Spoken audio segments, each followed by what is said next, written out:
Shift our focus now to the first list that has been released by the UBT faction for the Lok Sabha elections. 17 candidates are there.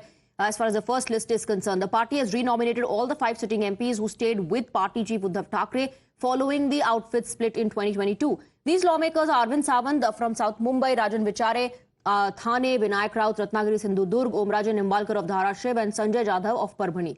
Remember, this list was announced even as there is still no finality on the seat-sharing arrangement among the allies of the Mahavikas Aghadi.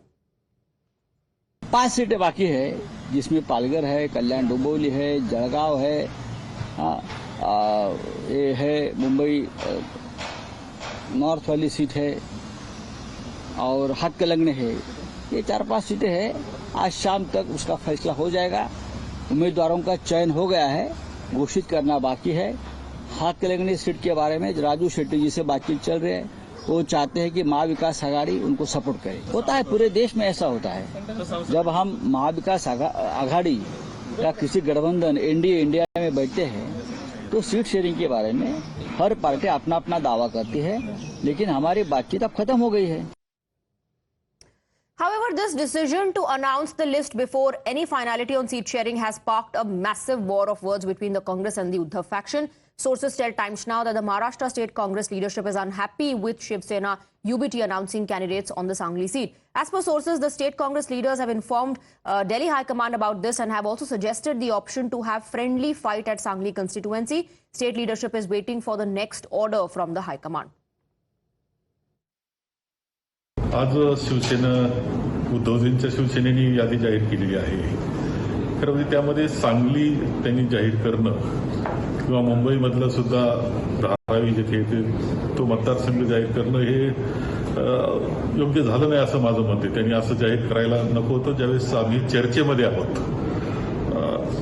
यामध्ये शेवटी एकत्र ज्यावेळेस आम्ही आघाडी आहे तो आघाडी धर्म असतो आणि तो सर्वांनीच पाळला पाहिजे। त्यामुळं त्यांनी हे जागा जाहीर करणं योग्य नाही। आमचा आजही आग्रह या जागेसाठी आहे। एवढंच नाही तर भिवंडीच्या जागेसाठी सुद्धा आमचा आग्रह आहे आणि या बाबतीत जे जाहीर केलं आहे त्या बाबतीत शिवसेनेने फेरविचार करावा असं मी म्हणेल।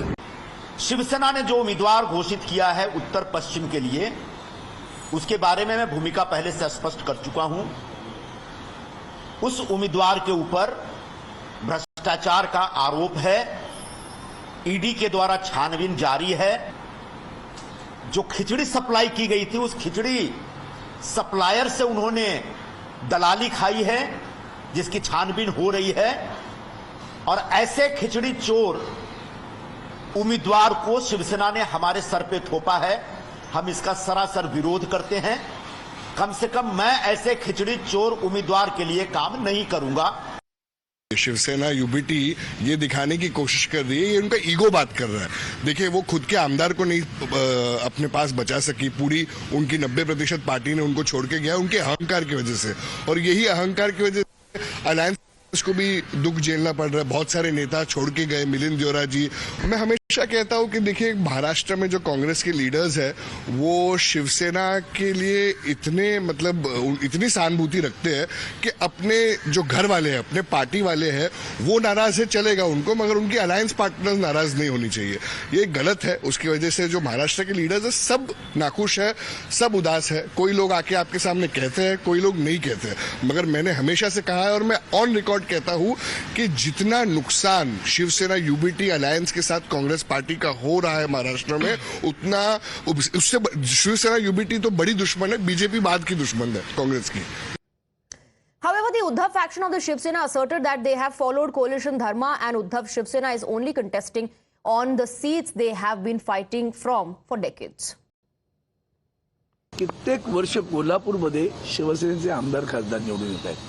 गेल्याही वेळेला दोन्ही खासदार शिवसेनेचे होते आणि मग अशा वेळेला ती जागा आम्ही काँग्रेसकडे सोडली, कारण माननीय शाहू महाराज, छत्रपती शाहू महाराज निवडणूक रिंगणात आलेत आणि त्या रिंगणामध्ये ते स्वतः काँग्रेस पक्षाकडनं उभे राहणार आहेत। त्यामुळे एक जागा आम्ही सोडली। मग त्याच्यामध्ये आम्हाला पश्चिम महाराष्ट्रात एकही जागा नव्हती, मग आम्हाला सांगलीची जागा आम्ही घेतली आणि ते सामंजस्याने झाले। कोणीतरी बाहेर काहूर माजवते तसं काही घडलेलं नाही। नक्की होईल ना, असं आहे।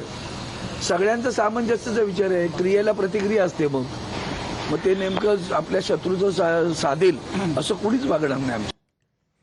And as we speak, we're given to understand that there's a meeting of the NCP Sharad Pawar faction currently underway where discussions are taking place on the candidates that the NCP Sharad Pawar faction is going to field for the upcoming Lok Sabha elections. We have Arunil joining us live with more details. Arunil, tell us about these meetings. Also, separate meetings happening as far as the allies are concerned. And when the list comes out, we see leaders opposing it.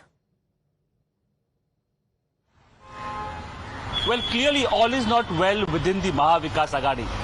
They were trying to portray that all the three parties are together. They were trying to get Prakash Ambedkar on board as well.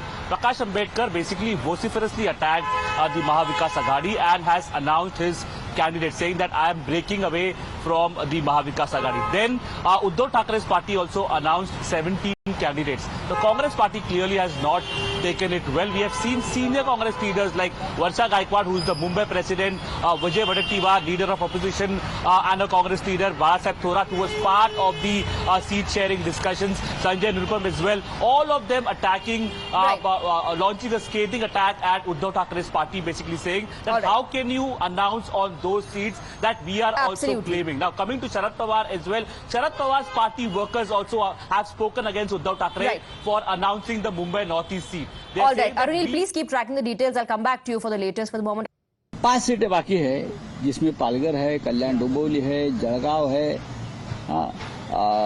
ये है Mumbai north वाली seat है और हाथकलंगने है. ये 4-5 सीटें हैं. आज शाम तक उसका फैसला हो जाएगा. उम्मीदवारों का चयन हो गया है, घोषित करना बाकी है. हाथकलंगने सीट के बारे में राजू शेट्टी जी से बातचीत चल रही है. वो चाहते हैं कि महा विकास आघाड़ी उनको सपोर्ट करे. होता है, पूरे देश में ऐसा होता है. जब हम महा विकास आघाड़ी या किसी गठबंधन एनडीए इंडिया में बैठते हैं तो सीट शेयरिंग के बारे में हर पार्टी अपना अपना दावा करती है, लेकिन हमारी बातचीत अब खत्म हो गई है. आज शिवसेना उद्धवजींच्या शिवसेनेने यादी जाहीर केलेली आहे. खरं म्हणजे त्यामध्ये सांगली त्यांनी जाहीर करणं किंवा मुंबईमधलं सुद्धा धारावी जिथे तो मतदारसंघ जाहीर करणं हे योग्य झालं नाही असं माझं मत आहे. त्यांनी असं जाहीर करायला नको होतं. ज्यावेळेस आम्ही चर्चेमध्ये आहोत, यामध्ये शेवटी एकत्र ज्यावेळेस आम्ही आघाडी आहे, तो आघाडी धर्म असतो आणि तो सर्वांनीच पाळला पाहिजे. त्यामुळं त्यांनी हे जागा जाहीर करणं योग्य नाही. आमचा आजही आग्रह या जागेसाठी आहे. एवढंच नाही तर भिवंडीच्या जागेसाठी सुद्धा आमचा आग्रह आहे. आणि या बाबतीत जे जाहीर केलं आहे त्या बाबतीत शिवसेनेने फेरविचार करावा असं मी म्हणेल. शिवसेना ने जो उम्मीदवार घोषित किया है उत्तर पश्चिम के लिए, उसके बारे में मैं भूमिका पहले से स्पष्ट कर चुका हूं. उस उम्मीदवार के ऊपर भ्रष्टाचार का आरोप है. ईडी के द्वारा छानबीन जारी है. जो खिचड़ी सप्लाई की गई थी, उस खिचड़ी सप्लायर से उन्होंने दलाली खाई है, जिसकी छानबीन हो रही है. और ऐसे खिचड़ी चोर उम्मीदवार को शिवसेना ने हमारे सर पे थोपा है. हम इसका सरासर विरोध करते हैं. कम से कम मैं ऐसे खिचड़ी चोर उम्मीदवार के लिए काम नहीं करूंगा. शिवसेना यूबीटी ये दिखाने की कोशिश कर रही है, ये उनका ईगो बात कर रहा है. देखिए, वो खुद के आमदार को नहीं अपने पास बचा सकी. पूरी उनकी 90% पार्टी ने उनको छोड़ के गया उनके अहंकार की वजह से. और यही अहंकार की वजह से अलायंस को भी दुख झेलना पड़ रहा है. बहुत सारे नेता छोड़ के गए, मिलिंद देवरा जी. मैं हमेशा कहता हूं कि देखिए, महाराष्ट्र में जो कांग्रेस के लीडर्स है वो शिवसेना के लिए इतनी सहानुभूति रखते हैं कि अपने जो घर वाले हैं, अपने पार्टी वाले हैं, वो नाराज है, चलेगा उनको, मगर उनकी अलायंस पार्टनर्स नाराज नहीं होनी चाहिए.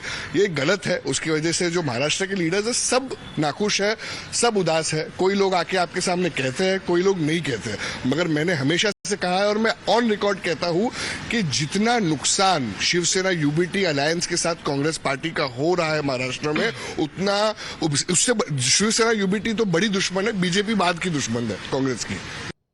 कित्येक वर्ष कोल्हापूरमध्ये शिवसेनेचे आमदार खासदार निवडून येत आहेत. गेल्याही वेळेला दोन्ही खासदार शिवसेनेचे होते. आणि मग अशा वेळेला ती जागा आम्ही काँग्रेसकडे सोडली. कारण माननीय शाहू महाराज, छत्रपती शाहू महाराज निवडणूक रिंगणात आलेत. आणि त्या रिंगणामध्ये ते स्वतः काँग्रेस पक्षाकडनं उभे राहणार आहेत. त्यामुळे एक जागा आम्ही सोडली. मग त्याच्यामध्ये आम्हाला पश्चिम महाराष्ट्रात एकही जागा नव्हती. मग आम्हाला सांगलीची जागा आम्ही घेतली आणि ते सामंजस्याने झालंय. कुणीतरी बाहेर काहूर माजवते तसं काही घडलेलं नाही. नक्की होईल ना. असं आहे, सगळ्यांचा सामंजस्याचा विचार आहे. क्रियेला प्रतिक्रिया असते. मग ते नेमकं आपल्या शत्रूचं साधेल असं कुणीच वागणार नाही आमच्या.